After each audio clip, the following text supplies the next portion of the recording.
Good morning friend. आज मैं आप लोगों के लिए डॉक्टर रामकुमार वर्मा जो कि प्रसिद्ध एकांकीकार है उसकी रचना की ट्रिक मैं लेके आई हूँ। तो आशा है आप लोगों को ये वीडियो पसंद आएंगे। आज ये मोबाइल का कैमरा पता नहीं क्या हो गया, थोड़ा सा ब्लर टाइप का आ रहा है, तो उसके लिए आप लोग थोड़ा ये करना, ठीक है, सहयोग करना मेरे लिए। ठीक है, तो चलिए वीडियो स्टार्ट करते हैं। आ, रामकुमार वर्मा की ये जो रचनाएं हैं, एकांकी संग्रह है और फिर है नाटक है और कविताएं हैं, तो इनकी मैं ट्रिक लेके आई हूँ। नाटक का तो नहीं, क्योंकि इतना नहीं पूछते हैं, लेकिन कविताएं और जो है एकांकी संग्रह, इसकी ट्रिक मैं लेके आई हूँ। तो चलिए वीडियो स्टार्ट करते हैं। ये एकांकी संग्रह को बताने से पहले मैं उसका रामकुमार वर्मा का जो जीवन परिचय है वो देख लेते हैं। तो चलिए देखते हैं। ठीक, रामकुमार वर्मा, एक मिनट में ऐसा कर लेती हूँ। ठीक, रामकुमार वर्मा एकांकी विधा के जनक माने जाते हैं। ठीक है, और इसका जन्म 15 सितंबर 1905 को सागर एमपी में हुआ था और इसकी मृत्यु 5 अक्टूबर 1990 प्रयागराज में हुई थी। माता राजरानी देवी और पिता है लक्ष्मी प्रसाद वर्मा था। बचपन का नाम कुमार था इसका, और भाषा खड़ी बोली हिंदी भाषा है। साहित्य काल है छायावादी युग के और आधुनिक, जो कि आधुनिक युग के। ठीक है, विधाएं एकांकी, आलोचना, काव्य और कविता। और साहित्य में स्थान एकांकीकारों में सफल स्थान है इसका, और पुरस्कार है पद्म भूषण 1963 में और देव पुरस्कार इसको मिला था। ठीक है, फिर आते हैं इसका जीवन परिचय देख लेते हैं। रामकुमार वर्मा का जन्म मध्य प्रदेश के सागर में 15 सितंबर 1905 को हुआ। उसके पिता श्री लक्ष्मी प्रसाद वर्मा मध्य प्रदेश के डिप्टी कलेक्टर थे।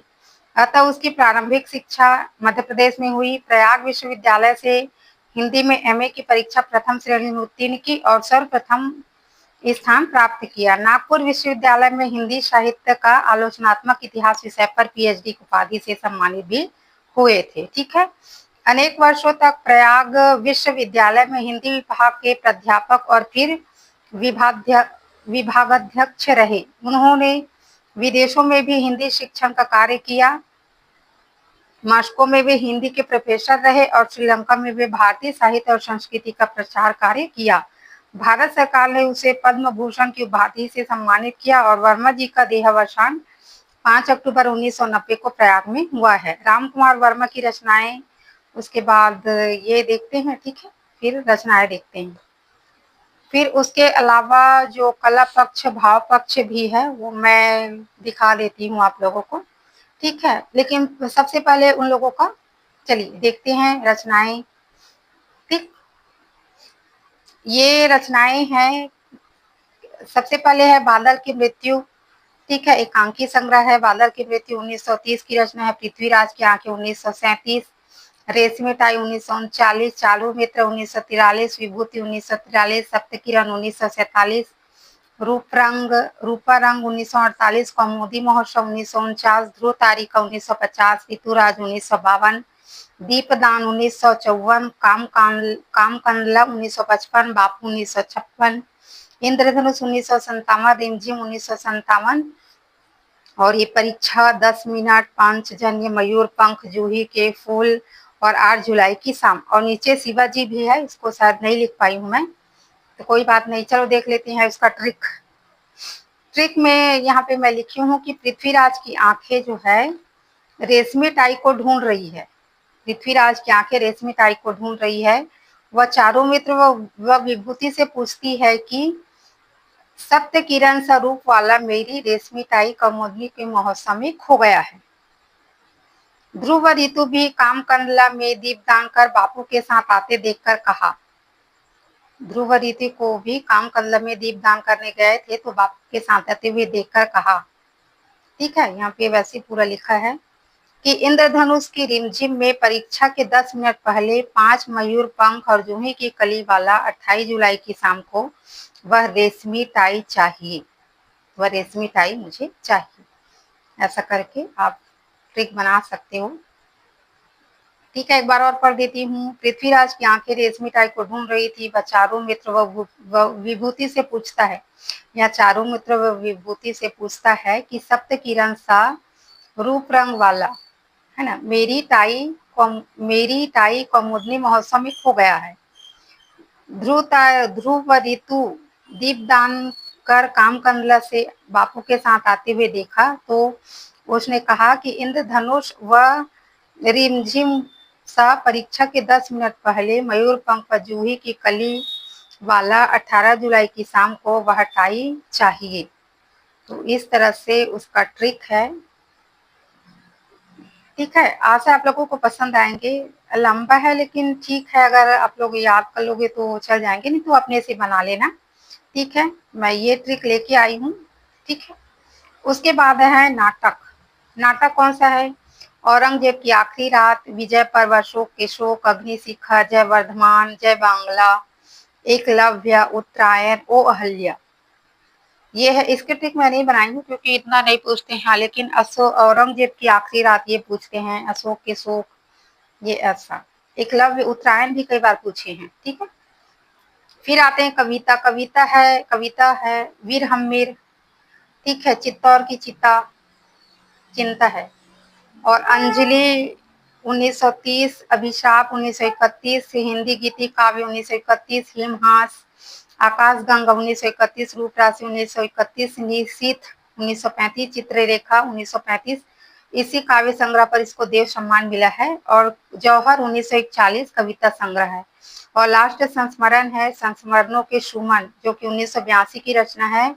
इसमें जो छायावाद के जितने भी 4 स्तंभ है और माखनलाल चतुर्वेदी, इनके साथ बिताए हुए व्यक्तिगत जो स्मरण है, संस्मरण है, उसको यहाँ पे ये संस्मरणों के सुमन में इन्होंने रेखांकित किया है। ठीक है, बताया है। ठीक, इसकी ट्रिक देख लेते हैं कविता की।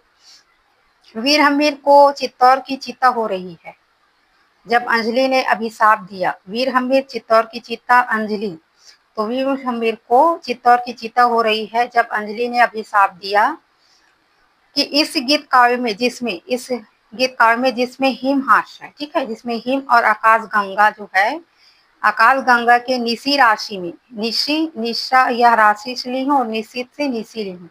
ठीक है, निशी राशि में चित्ररेखा ने जब जौहर किया था। ठीक, चित्ररेखा ने जब जौहर किया था। वीर हमीर को चित्तौर की चिंता हो रही है जब अंजलि ने अभिशाप दिया।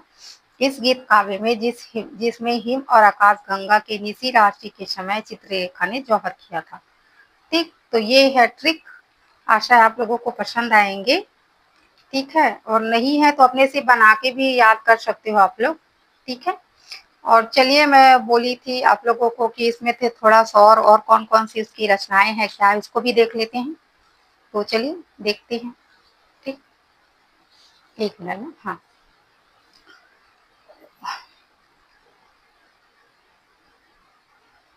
अच्छा, इसको काव्य तो मैं लिख चुकी हूँ।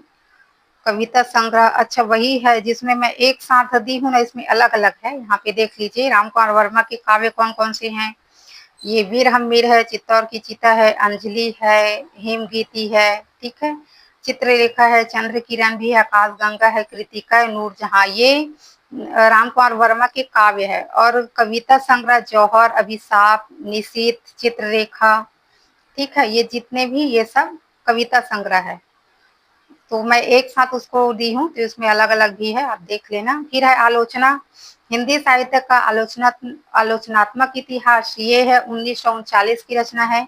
और साहित्य समालोचना 1929 की रचना है। फिर है संपादन संग्रह है, आधुनिक हिंदी काव्य, जिसको संपादित किया थे। और कबीर पदावली, ये भी पूछते हैं, 1939 और 1938 की रचना है।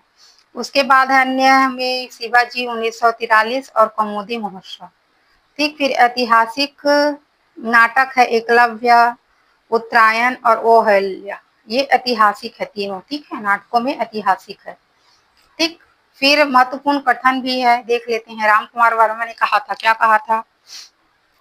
राम कुमार वर्मा, डॉक्टर राम कुमार वर्मा, सॉरी, भगवती चरण वर्मा ने कहा था, डॉक्टर राम कुमार वर्मा रहस्यवाद के पंडित हैं। उन्होंने रहस्यवाद के हर पहलू का अध्ययन किया, उस पर मनन किया, उनको समझा, उनको समझना ही और उनका वास्तविक और वैज्ञानिक रूप देखना होती, उसके लिए श्री वर्मा जी की चित्ररेखा अगर देखना हो तो उसके लिए वर्मा जी की चित्ररेखा सर्वश्रेष्ठ काव्य ग्रंथ होगा।